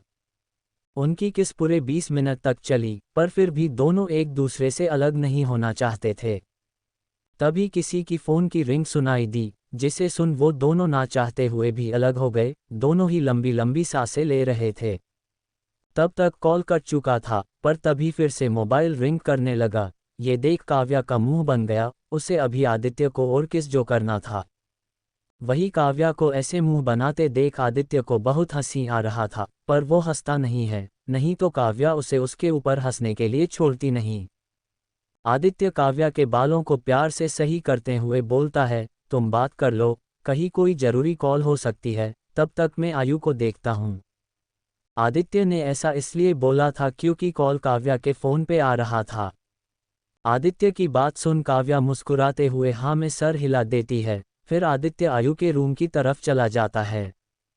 आदित्य के जाते ही काव्या चिढ़कर खुद में ही बड़बड़ाते हुए बोलती है, न जाने कौन है जिसे रात को भी चैन नहीं है, छोड़ूंगी नहीं उसकी वजह से मेरे और आदि की किस बिगड़ गई। काव्या बड़बड़ाते हुए ही सोफे पे पड़ा अपना मोबाइल उठती है। मोबाइल पे फ्लैश हो रहे कॉलर आईडी को देख काव्या की आंखें सख्त हो जाती है। जहां अभी उसके चेहरे पर चिढ़ थी, तो उसकी जगह नफरत ने ले ली थी। उसकी आंखें भी लाल हो गई थी। पर फिर कुछ सोचकर वो अपने आप को शांत करती है और कॉल पिक कर लेती है। कॉल पिक करते ही कॉल की दूसरी तरफ से किसी लड़की की सेहत से भी मीठी आवाज़ आती है, दी आप कैसे हो। उस लड़की की आवाज़ सुन काव्या आपने मन में कहती है, इतनी मीठी आवाज़ कहीं मुझे डायबिटीज ना हो जाए। तभी फिर से उस लड़की आवाज़ मोबाइल से आती है, हेलो दी क्या आप मुझे सुन रही हो। उस लड़की की आवाज़ फिर से सुन काव्या होश में आती है। वो खुद को संभालते हुए बोलती है, हम रिया मुझे सुनाई दे रहा है और मैं बिल्कुल ठीक हूँ, मुझे क्या होगा। काव्या ने ये सब काफ़ी रूड होके बोली थी, जिसे सुनकर रिया को उस पे बहुत गुस्सा आता है, पर उसे समझ नहीं आया आखिर काव्या उससे ऐसे क्यों बात कर रही है। रिया फिर से अपनी आवाज़ को मीठी करते हुए बोलती है, दी क्या हुआ, आप मुझसे ऐसे क्यों बात कर रही है, क्या आप मुझसे नाराज़ हो। लास्ट वाली लाइन रिया ने अपनी आवाज़ में मायूसी लाते हुए बोली थी। रिया के ये बोलने पर काव्या को भी एहसास होता है कि वो इतनी जल्दी रिया को पता नहीं चलने दे सकती कि उसे उसके बारे में सब पता है। इसीलिए काव्या अपनी आवाज़ को सॉफ्ट कर बात को संभालते हुए बोलती है, नहीं रिया ऐसा कुछ नहीं है, वो मेरे सर में दर्द हो रहा है, बस इसीलिए मुंह से निकाल गया। वो सब छोड़ो, तुम बताओ किस लिए कॉल की थी, कोई काम था। काव्या ऐसा इसलिए बोलती है क्योंकि रिया हमेशा आपने मतलब के लिए ही कॉल करती थी, जब उसे काव्या से कोई काम हो तब। काव्या की बात सुन रिया ज़्यादा नहीं सोचती क्योंकि काव्या अक्सर ऐसा किया करती थी, इसलिए वो अपनी मीठी आवाज़ में बोलती है, वो दी आप मिस्टर जोसेफ की एल्बम में गाने वाली हो तो प्लीज़ आप मुझे उस एल्बम की एक्ट्रेस बनवा दो। इतना बोल वो काव्या के जवाब का वेट करने लगी। वही काव्या उसकी बात सुन अंदर तक गुस्से से भर गई, क्योंकि रिया हमेशा ऐसे ही उसके जरिए ज़्यादा प्रोजेक्ट किया करती थी और काव्या भी बेवकूफ़ों की तरह उसे वो सारे प्रोजेक्ट दिलवा दिया करती। काव्या के सारे गाने सुपरहिट हुआ करते थे, इसका फ़ायदा हमेशा रिया उठती थी उस गाने में एक्ट कर, पर फिर भी लोग रिया से ज़्यादा काव्या को इम्पोर्टेंस दिया करते थे, जिससे रिया को बहुत जलन होती थी। काव्या आपने गुस्से को शांत कर बोलती है, सॉरी रिया, पर तुम तो जानती ही हो मिस्टर जोसेफ कितने स्ट्रिक्ट है, उन्हें रिकमेंडेशन पे आने वाले व्यक्ति से सख्त नफरत है, और साथ ही रिकमेंडेशन करने वाला से भी। उनका मानना है कि सारी चीज़ें टैलेंट के बेस पे ही होना चाहिए। काव्या की बात सुन रिया का फेस काला हो जाता है। उसे ऐसा लग रहा था जैसे काव्या उसे सीधे सीधे बोल रही है कि वो टैलेंटेड नहीं है, और ऐसा था भी, पर रिया को नहीं पता था। पर फिर भी रिया अपने गुस्से को शांत कर एक आखिरी कोशिश करते हुए काव्या से अपनी आवाज़ को और मीठी करते हुए बोलती है, पर दी रिया अभी इतना ही बोल पाई थी कि काव्या उसकी बातें से चिढ़कर उसकी बात को बीच में काटते हुए बोलती है, रिया देखो मेरे सर में अभी दर्द हो रहा है, इसीलिए तुम्हें जो भी कहना है कल कहना। इतना बोल काव्या कॉल कट कर देती है। ये देख रिया अपना मोबाइल गुस्से से जमीन पे फेंक देती है, जिससे मोबाइल कई टुकड़ों में बट जाता है। वो गुस्से में कहती है, ये तुमने अच्छा नहीं किया, अगर मुझे ये एल्बम करने को नहीं मिला तो मैं तुम्हें भी ये एल्बम नहीं करने दूंगी। काव्या कपूर। इतना बोल उसके चेहरे पर जहरीली मुस्कान आ जाती है, जैसे उसके दिमाग में कुछ खतरनाक चल रहा हो। वही काव्या रिया को मन ही मन गालियां देते हुए आयु के कमरे की तरफ चली जाती है। चैप्टर 7 काव्या की मीठी आवाज़। काव्या जैसे जैसे आयु के कमरे के पास पहुंच रही थी, उसे आयु के खिलखिलाने की आवाज़ सुनाई दे रही थी। आयु की खिलखिलाहट सुन काव्या के फेस पे स्माइल आ जाती है। काव्या तेजी से आयु के कमरे के पास पहुंचकर जैसे ही दरवाज़ा खोलती है, एक उल्टा हुआ तकिया उसके पैर के पास गिरता है। ये देख वो चौंक जाती है और आपने सामने देखती है तो आयु टॉम एंड जेरी देखते हुए पूरे बेड पर लौट पोट कर हंस रहा था। वही उसके बगल में बैठा आदित्य आयु को देख मुस्कुरा रहा था। ये देख काव्या आपने पैर के पास गिरा तकिया उठा लेती है, फिर आयु के पास जाकर वो टीवी बंद कर देती है। ये देख आयु जो हंस रहा था वो चुप हो जाता है और कुछ कहने को होता है, पर वो जैसे ही काव्या को देखता है तो चुप हो जाता है। वही आदित्य उससे पहले ही काव्या के आने का पता चल गया था, पर वो कुछ बोलता नहीं है। वो काफ़ी देर से आयु को सोने के लिए समझा रहा था, पर आयु उसकी एक नहीं सुन रहा था। अब वो देखना चाहता है कि काव्या क्या करती है। काव्या जब आयु को ध्यान से देखती है तो आयु के टी शर्ट पर सिलवटें आ गई थी, उसके बाल भी मैसी हो गए, जो कि उसके बेड पर लौटने से हुआ। पर आयु अभी इस हालत में बहुत क्यूट लग रहा था, उसके फेस पे एक प्यारी सी स्माइल थी। ये देख काव्या खुद को रोक नहीं पाती और उसके चब्बी गालों को खींचने लगती है। वो वैसे ही उसके गालों को खींचते हुए बोलती है, बच्चा काफ़ी रात हो गई है, अब आपको सो जाना चाहिए, कल आपको स्कूल भी तो जाना है। काव्या के गाल खींचने पर आयु के गोरे गाल गुलाबी हो गई थे, जिससे वो और क्यूट लग रहा था। ये देख काव्या आयु को प्यार से निहारते हुए मन ही मन उसकी बालाइयाँ लेते हुए बोलती है, हाय मेरा बेबी कितना क्यूट है, किसी की नज़र ना लगे, ये जरूर मेरे ही जिन्स का असर है। ये सोच वो मन ही मन खुश होने लगती है, साथ उसके फेस पे एक 440 वोल्ट की स्माइल थी। काव्या को इस तरह अपने आप में मुस्कुराते देख आयु आदित्य के तरफ देखता है, जैसे पूछ रहा हो मम्मा को क्या हुआ। वही आदित्य आयु के इस तरह देखने पर समझ जाता है कि वो क्या पूछना चाहता है, इसलिए वो अपने कंधे उचका देता है, जैसे बोल रहा हो मुझे क्या पता। वो दोनों बाप बेटे इशारों में बात कर ही रहे थे, तभी काव्या आपने होश में आके कहती है, ये आप दोनों आंखों ही आंखों में क्या बात कर रहे हो। काव्या की आवाज़ सुन दोनों हड़बड़ा जाते हैं और जबरदस्ती की स्माइल करते हुए दोनों एक साथ बोलते हैं, कुछ भी तो नहीं। उन दोनों की बात सुनकर काव्या कुछ नहीं कहती, तभी आयु अपने बेड के बगल में लगा टेबल से एक स्टोरी बुक काव्या के देते हुए बोलता है, मम्मा आप प्लीज़ मुझे स्टोरी पढ़कर सुनाओ ना। ये सब आयु ने काफ़ी स्वीटली बोला था, जिसे सुन काव्या को उस पे बहुत प्यार आता है। काव्या उसके गालों को चूमकर बोलती है, ओके बच्चा। काव्या की हाँ सुन आयु बहुत एक्साइटेड हो जाता है, वो जल्दी से बेड के बीच में लेट जाता है। फिर आयु आदित्य की तरफ देखते हुए अपने बेड के दूसरे तरफ इशारा करते हुए बोलता है, डैडी आप भी लेट जाओ, मम्मा स्टोरी सुनाने वाली है। ये सब आयु ने काफ़ी खुशी से कहा था, जिसे सुन आदित्य को काफ़ी खुशी होती है। वो अपने बेटे की बात मान आयु के बगल में लेट जाता है। वही काव्या भी आयु के बगल में बैठा जाती है। काव्या बैठे ही आदित्य कमरे की लाइट ऑफ कर देता है और एक लैंप ऑन कर देता है, जिससे कमरे में हल्की रोशनी हो रही थी। वही काव्या आयु के दूसरे साइड थी। आयु आदित्य और काव्या के बीच में लेटा हुआ था। काव्या आयु को ब्लैंकेट उड़ाकर कहानी पढ़ना स्टार्ट कर देती है, साथ ही आपने एक हाथ से आयु के पेट पर थपकी भी दे रही थी। आयु का बेड बहुत बड़ा था, इसीलिए वो तीनों आसानी से उसमें फिट हो गए।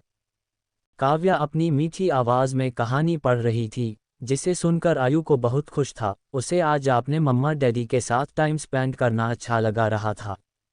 आयु अभी किंडरगार्टन में था, उसके फ्रेंड अक्सर उसे अपने फैमिली टाइम्स के बारे में बताया करते थे। तब आयु के पास बताने को कुछ नहीं होता था, पर अब उसकी भी फैमिली के साथ मेमोरी होंगी, जिसे वो अपने दोस्तों को बता पाएगा। ये सोचकर आयु बहुत खुश होता है। आदित्य को भी अपनी अपनी वाइफ की मीठी आवाज़ सुन काफ़ी अच्छा लग रहा था। काव्या की आवाज़ सुन वो काव्या के बचपन को याद करने लगता है। जब काव्या 12 साल की थी तब वो अपने गार्डन में बैठकर किसी सॉन्ग को गुनगुनाते हुए पौधों में खिले फूलों की खुशबू ले रही थी। आदित्य उस वक्त उसके बगल के ही घर में रहता था। आदित्य और काव्या के घर के बीच एक दीवार थी जो कि 6 फीट ऊंची थी। तब आदित्य ने काव्या की आवाज़ पहली बार उस दीवार के पास से सुना था। काव्या की आवाज़ सुन उसे उस पल एक सुकून मिला था। उसकी आवाज़ की मिठास सुन आदित्य को यकीन ही नहीं हो रहा था कि किसी की आवाज़ इतनी प्यारी भी हो सकती है। तब आदित्य ने काव्या को बिना देखे ही उसकी आवाज़ सुनकर उसके प्यार में पड़ गया था। आदित्य ये सोचते हुए अपने मन में कहता है, जान तुम्हारी आवाज़ अब भी उतनी मीठी है जितनी तब थी। ये बोल वो अपनी आंखें बंद कर लेता है और काव्या की स्टोरी सुनने लगता है। मतलब काव्या की आवाज़ जिससे उसके चेहरे पे एक सुकून भरी स्माइल आ जाती है। कुछ वक्त बाद आयु सो गया था और काव्या की आंखें भारी हो गई थी। इसीलिए वो बुक को साइड में रख एक नज़र आयु को देखती है, फिर आदित्य को जो अपने आंखें बंद किए लेटा था। काव्या ये देख मुस्कुरा देती है। वो झुककर पहले आयु के सर पे किस करती है, फिर आदित्य के सर पे किस कर कमरे में जल रही उस लैंप को भी बंद कर देती है। अब कमरे में सिर्फ चांद की रोशनी आ रही थी जो कि खिड़की से आकर उन तीनों पर रोशनी पड़ रही थी।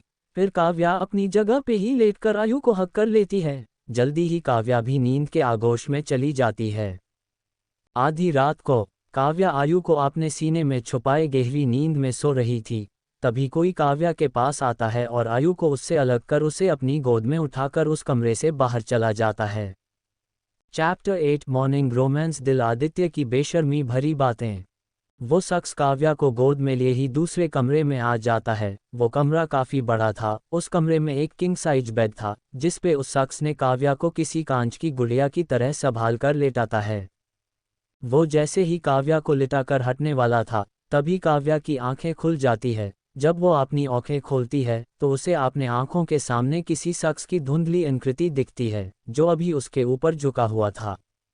ये देख काव्या डर जाती है और डर कर जैसे ही चिल्लाने वाली थी वो शख्स जल्दी से काव्या के मुंह पर हाथ रख देता है। ये देख काव्या की आंखें बड़ी बड़ी हो जाती है। तभी उसके कानों में उस शख्स की मैग्नेटिक आवाज़ सुनाई देती है जो कह रहा था, जान चिल्लाओ मत, ये मैं हूँ। जी हाँ, ये आदित्य ही था। फ्लैशबैक। आयु का कमरा। आदित्य अपनी आंखें बंद किए सोने की कोशिश कर रहा था पर उसे नींद नहीं आ रही थी। इसीलिए वो अपनी आंखें खोलकर एक नज़र काव्या को देखता है तो काव्या आयु को अपने सीने में छिपाए सो रही थी। ये देख उसकी आंखें छोटी हो जाती है। उसे अपने ही बेटे से जलन होने लगी थी। वो अपने मन में आयु के तरफ देखते हुए बोलता है, दिन के वक्त बहुत पट बोल रहे थे ना। अब आपकी पनिशमेंट ये है कि मैं अपनी बीवी को लेके जा रहा हूँ ताकि मैं अपनी जान के साथ अकेले सो सकूं। आदित्य अपनी जलन में ये भी भूल गया कि वो अपने बेटे की उम्र से भी छोटा बर्ताव कर रहा था। वो इतना अपने मन में बोल बिना सोचे समझे आयु को काव्या से अलग कर आयु को अच्छे से लिटाकर और उसे ब्लैंकेट से कवर कर देता है। फिर आयु के माथे पे किसकर काव्या को अपनी गोद में उठाकर आयु के रूम से निकाल जाता है।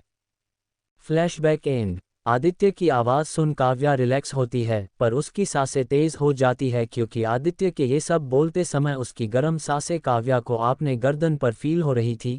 पर वो जल्दी ही खुद को संभालते हुए अपना सर हाँ में हिला देती है। काव्या का जवाब सुन आदित्य उसके मुंह पर से अपना हाथ हटा देता है। आदित्य के हाथ हटाते ही काव्या उसे घूरते हुए बोलती है, आदि आप ये क्या कर रहे हो। काव्या का सवाल सुन आदित्य उसे अपनी बाहों में जकड़ते हुए बोलता है, जान मुझे तुम्हें हक करके सोना है। इतना बोल वो उसके कंधे में अपना सर घुसा लेता है। आदित्य का जवाब सुन काव्या घबराते हुए बोलती है, ये आप क्या कर रहे हो, आयु जग जाएगा गा। काव्या को लग रहा था कि वो अभी भी आयु के कमरे में ही है। काव्या की बात सुन आदित्य उसी तरह जवाब देता है, आयु आपने कमरे में है। आदित्य का जवाब सुन काव्या कंफ्यूज हो जाती है पर जब उसकी नज़र आपने चारों तरफ पड़ती है तो उसे समझ आता है कि इस वक्त आयु की नहीं बल्कि आदित्य और उसके कमरे में है। ये देख काव्या की आंखें छोटी हो जाती है। वो फिर से आदित्य से सवाल करते हुए बोलती है, आदि आपने ये क्यों किया। काव्या के सवाल पर आदित्य कुछ नहीं बोलता है। आदित्य को कुछ ना बोलता सुन काव्या को लगता है कि आदित्य सो गया है, इसीलिए वो भी उसे नहीं जगती। फिर वो भी अपनी आंखें बंद कर लेती है। कुछ देर में उसे नींद आ जाती है। काव्या की भारी सांसों को सुनकर आदित्य समझ गया था कि काव्या सो गई है। वो हल्का उठकर काव्या के होठों पर लाइट किस कर धीरे से बोलता है, गुड नाइट जान। इतना बोल वो अपने सर को उसके बालों में छिपाकर काव्या से आने वाली खुशबू को अपने अंदर सामने लगता है, जिससे कुछ वक्त बाद उसे भी नींद आ जाती है। आदित्य ने उस वक्त काव्या के सवाल का जवाब इसीलिए नहीं दिया था क्योंकि उसके पास कुछ कहने को था ही नहीं। वो क्या की कहता कि उसे अपने ही बेटे से जलन हो रही थी, इसीलिए वो सोने का नाटक करता है जिससे उसे काव्या के सवालों का जवाब ना देना पड़े। अगली सुबह कपूर मैंशन, आदित्य का रूम। काव्या की नींद सुबह 7 बजे खुलती है। वो अंगड़ाई लेते हुए उठती है, तभी उसे कुछ याद आता है जिससे वो जल्दी से अपनी आंखें खोला अपने चारों तरफ देखती है। फिर अपने मोबाइल में डेट और ईयर चेक करती है, जिसे देख उसे राहत मिलती है। असल में काव्या को अचानक से ये याद आया कि कहीं उसके साथ कल जो भी हुआ वो सब एक सपना तो नहीं था। पर सारी चीज़ें चेक करने के बाद अब उसे कंफर्म हो गया था कि उसका रिबर्थ हुआ है। काव्या ये सब सोच ही रही थी, तभी रूम का दरवाज़ा खुलता है और आदित्य रूम में आता है। आदित्य ने इस वक्त वर्कआउट ड्रेस पहन रखा था। उसके शरीर पे पसीना की बूंद चमक रही थी, जिससे उसका टी शर्ट उसके बदन पर चिपक गया था। इस वजह से उसके 6 पैक अबब्स भी शो हो रहे थे। उसके बाल भी बिखरे हुए थे, जिससे उसके कुछ बाल उसके आंखों पर भी आ रहे थे। वो अभी एक ही वक्त पर हॉट, सेक्सी और क्यूट तीनों लग रहा था। काव्या की तो नज़र ही उस पर जम गई थी। वो बिना अपनी पलकें झपकाए एकटक आदित्य को ही देख रही थी। वही आदित्य जब रूम के अंदर आ जाता है तो उसकी भी नज़र काव्या पे जाती है, जो उसे ही बिना अपनी पलकें झपकाए देख रही थी। ये देख आदित्य को बहुत खुशी होती है कि उसका जिम में इतना वक्त बीत न जाया नहीं गया, पर तभी कुछ सोचकर उसके फेस पे शरारती मुस्कान आ जाती है। वो काव्या के पास आकर बोलता है, जान तुम्हारे मुंह से लार टपक रही हैं। आदित्य के ये कहने पर काव्या होश में आती है और अनजाने में ही वो जल्दी से अपने मुंह को साफ करने लगती है। ये देख आदित्य को बहुत हंसी आती है। वो खुद को कंट्रोल करता है पर उसकी हंसी छूट जाती है। वही काव्या को भी एहसास हो जाता है कि आदित्य उसका मजाक उड़ा रहा है। पहले वो बहुत शर्मिंदा होती है, पर आदित्य की हंसी सुन उसे बहुत गुस्सा आता है। वो पास ही में पड़ा तकिया उठाकर आदित्य को मारते हुए बोलती है, आदि आप बहुत बुरे हो। पर बेचारी काव्या उसके तकिया से मारने पर आदित्य के पहाड़ जैसे शरीर को कुछ फर्क नहीं पड़ता, बल्कि आदित्य उल्टा और हंसने लगता है। ये देख काव्या बुरी तरह चिढ़ जाती है। वो गुस्से से अपने गाल फुलाते हुए बोलती है, आदि अगर आपने अभी मुझ पर हंसना बंद नहीं किया तो। काव्या अभी इतना ही बोलती थी कि तभी आदित्य हंसते हुए बोलता है, तो क्या करोगी जान। पहले तो काव्या को समझ नहीं आता कि वो क्या बोले, पर फिर कुछ सोचकर उसके फेस पे डेविल स्माइल आ जाती है। वो अपने हाथों को अपने सीने पर बांधते हुए उसी तरह मुस्कुराते हुए बोलती है, तो मैं आपको 1 हफ्ते तक इस रूम घुसने नहीं दूंगी। आपको पूरे 1 हफ्ते तक आयु के रूम में सोना होगा। काव्या की इतनी खतरनाक धमकी सुन आदित्य की सारी हंसी फुर हो जाती है। उससे अभी तो ही अपनी जान वापस मिली थी। वो अब उससे 1 मिनट भी दूर नहीं रह सकता था, और यहाँ तो काव्या 1 हफ्ते की बात कह रही थी। आदित्य अपना मासूम सा चेहरा बनाकर बोलता है, जान क्या तुम अपने हब्बी को इतनी बड़ी पनिशमेंट दोगी। आदित्य के इस हरकत पर काव्या को उस पे बहुत प्यार आता है। वो अभी बिल्कुल आयु की तरह मासूम लग रहा था, पर काव्या इतनी जल्दी पिघल वाली नहीं थी, इसीलिए वो अपना सर हाँ में हिला देती है। जिसे देख आदित्य उसकी कमर पकड़ उसे अपने करीब करते हुए उसके कान के पास जाकर अपनी सेड्यूसिंग आवाज़ में बोलता है, क्या सच में जान तुम मुझे पनिश करोगी। ऐसा है तो तुम मुझे बेड पे पनिश कर सकती हो।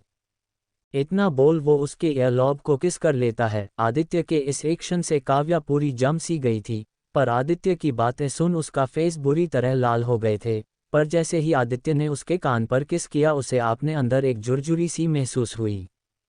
अब काव्या के कान भी लाल हो गई थे। उसे समझ ही नहीं आ रहा था कि आदित्य इतना भी बेशर्म कैसे हो सकता है। वो जल्दी से आदित्य को धक्का देती है, जिससे आदित्य बेड पर गिर जाता है। काव्या इस बात का फायदा उठते हुए वहां से सीधा वॉशरूम में भाग जाती है। वो वॉशरूम के दरवाजे को बंद कर लेती है और दरवाजे से सटकर अपने चेहरे को अपने दोनों हाथों में छिपाए अपने सांसों को काबू करने लगती है। वही आदित्य तो हैरान ही हो गया था काव्या की फुर्ती से। तभी उसे काव्या की आवाज़ सुनाई देती है, जो वॉशरूम से चिल्लाते हुए बोल रही थी, आदि आप बहुत बेशर्म हो गए हैं। काव्या की बात सुन आदित्य के चेहरे पे स्माइल आ जाती है। वो उसी तरह स्माइल करते हुए चिल्लाकर काव्या से बोलता है, सिर्फ तुम्हारे लिए जान। इतना बोल वो दूसरे कमरे में शावर लेने चला जाता है। काव्या भी शावर लेने चली जाती है। चैप्टर 9 रिया का गुस्सा और एक साजिश। कुछ वक्त बाद आदित्य डाइनिंग टेबल के हेड चेयर पे बैठकर न्यूज़पेपर पढ़ रहा था। वहीं उसके बगल में बैठा आयु उसे अपनी खा जाने वाली नज़रों से देख रहा था, पर आदित्य आयु को पूरी तरह से इग्नोर करते हुए अपना सर न्यूज़पेपर में घुसाए हुए था।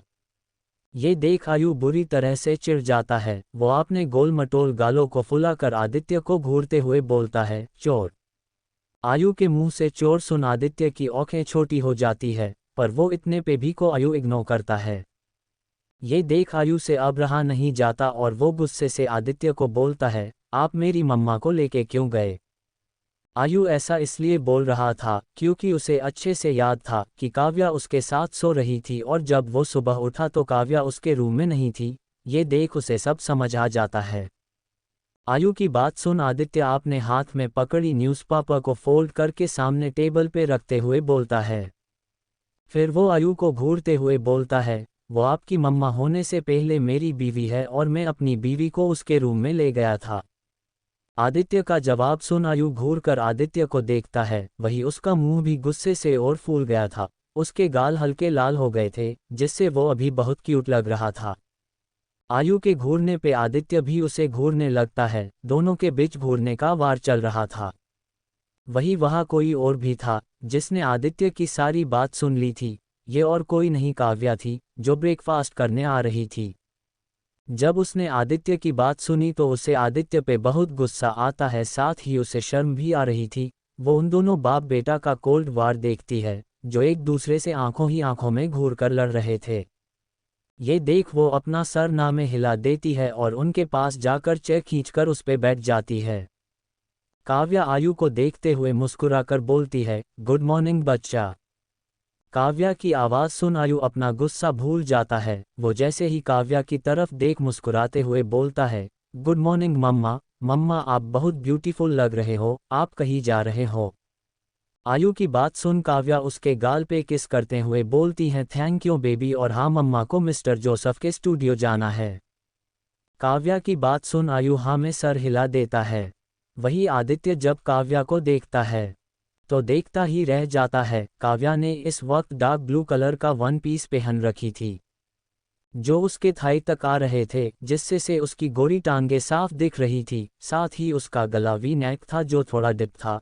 काव्या के कमर पर एक गोल्डन बेल्ट था, जिससे उसके कमर की शेप साफ पता चल रही थी। उसके एक हाथ में ब्रासलेट पहन रखी थी, साथ ही गले में एक लॉन्ग लॉकेट जो कि उसके गले से होते हुए उसके ब्रेस्ट में छिप रही थी। उसने अपने बाल खुले ही छोड़ रखे थे और चेहरे पे ना के बराबर मेकअप। काव्या इतने में ही बाला को खूबसूरत लग रही थी। Kavya look picture in comment. Kavya को देख आदित्य अपनी पलकें झपकाना ही भूल गया था। उसे तो कोई होश नहीं था कि वो कितनी देर से अपनी वाइफ को ताड़ रहा है। तभी उसके कानों में काव्या की आवाज़ पड़ती है, जिसे सुनकर आदित्य अपने होश में आता है।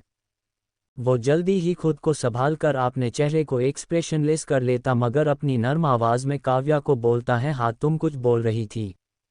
आदित्य की बात सुन काव्या कहती है, आदि आप अपना ब्रेकफास्ट क्यों नहीं कर रहे हो।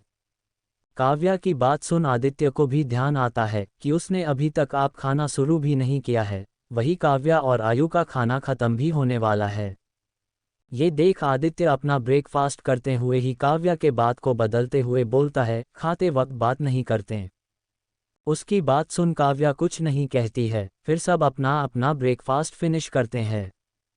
ब्रेकफास्ट के बाद आदित्य अपने ऑफिस चला जाता है क्योंकि उसकी एक बहुत इंपॉर्टेंट मीटिंग थी। वही काव्या आयु को उसके स्कूल ड्रॉप कर जेएस स्टूडियो चली जाती है।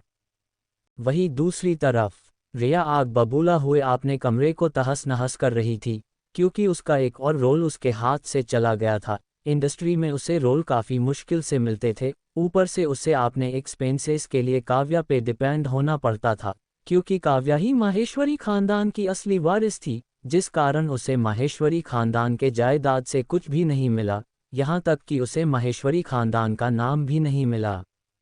उसे बहुत गुस्सा आ रहा था, तभी उसके कमरे का दरवाजा खुलता है और कामिनी चलते हुए अंदर आती है। वो रिया के कमरे का ये हाल देख चौंक जाती है।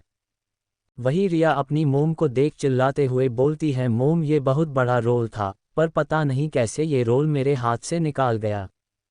रिया की बात सुन कामिनी उसे शांत कराते हुए बोलती है, रिया बेटे तुम पहले शांत हो जाओ। इतना बोल वो उसे पानी का गिलास देती है। पानी पीने के बाद रिया अपने बेड पे बैठ जाती है। ये देख कामिनी जी रिया के सर को सहलाते हुए बोलती है, बेटा तुझे अभी उस काव्या पे ध्यान देना चाहिए, ना कि इस छोटे मोटे रोल्स पर। बस एक बार उसकी सारी प्रॉपर्टी हमारे नाम हो जाए, फिर तुम्हें ये छोटे मोटे रोल्स करने की ज़रूरत ही नहीं पड़ेगी, तब लोग खुद चलकर आएंगे तुम्हें बड़े रोल्स ऑफर करने।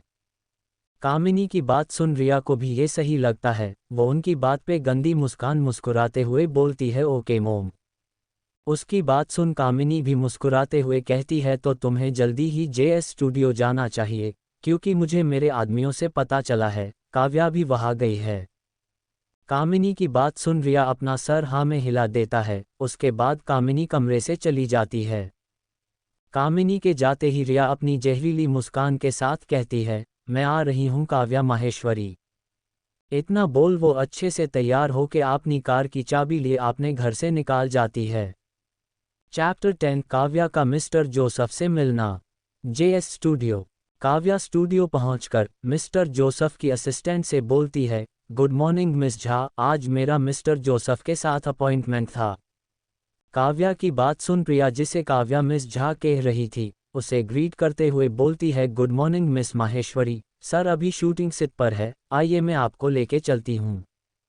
प्रिया ने काव्या को मिस माहेश्वरी इसलिए कही थी क्योंकि आदित्य और काव्या की शादी अभी स्क्रीट थी। उसकी शादी की बात अभी किसी को पता नहीं थी, बस कुछ गिने चुने लोगों को छोड़कर, जो आदित्य और काव्या के करीबी थे। प्रिया की बात सुन काव्या अपना सर हाँ में हिला देती है और प्रिया के साथ चली जाती है। प्रिया काव्या को स्टूडियो के दूसरी तरफ ले आती है, जहां पर शूटिंग का सेटअप किया गया था, पर अभी शूटिंग शुरू नहीं हुई थी। वहां अभी कुछ ही आर्टिस्ट थे जो कि सपोर्टिंग रोल्स कर रहे थे। वो काव्या को मिस्टर जोसेफ के पास छोड़कर अपना काम करने चली जाती है। वही काव्या जब मिस्टर जोसेफ को देखती है तो वो किसी से बात कर रहे, शायद वो इस फिल्म का प्रोड्यूसर थे। काव्या मिस्टर जोसेफ को देख मुस्कुराते हुए उन्हें ग्रीट करते हुए बोलती है, गुड मॉर्निंग सर। फिर उनके बगल में खड़े शख्स को भी काव्या ग्रीट करती है। काव्या को देख वो लोग भी काव्या के ग्रीट का जवाब जीते हैं। फिर वो शख्स जो मिस्टर जोसेफ से एक्सक्यूज कर वहां से चला जाता है। उनके जाते ही मिस्टर जोसेफ काव्या को देख मुस्कुराते हुए मजाकिया लहजे में बोलते हैं, क्या बात है बच्चे, आज तो आप बहुत ग्लो कर रहे हो, कहीं किसी के प्यार का असर है। मिस्टर जोसेफ की बात सुन काव्या शर्मा जाती है। वो भी मुस्कुराते हुए ही बोलती है, क्या अंकल आप भी। उन दोनों की बातें किसी को सुनाई नहीं दे रही थी, क्योंकि वो दोनों सबसे अलग बैठे थे और कोई भी उनके पास जाकर उनकी बात सुनने की कोशिश नहीं कर सकता था, क्योंकि मिस्टर जोसेफ बहुत गुस्से वाले व्यक्ति थे। वो ज़्यादातर अपने गुस्से को लेकर ही इंडस्ट्री में जाने जाते थे। चलिए तो मैं आपको मिस्टर जोसेफ के बारे में कुछ बातें बता देता हूँ। मिस्टर जोसेफ का पूरा नाम स्टीव जोसेफ है। उम्र 52 साल। पर खुद की मेंटेनेंस के कारण वो अपनी उम्र से काफ़ी छोटे दिखते हैं।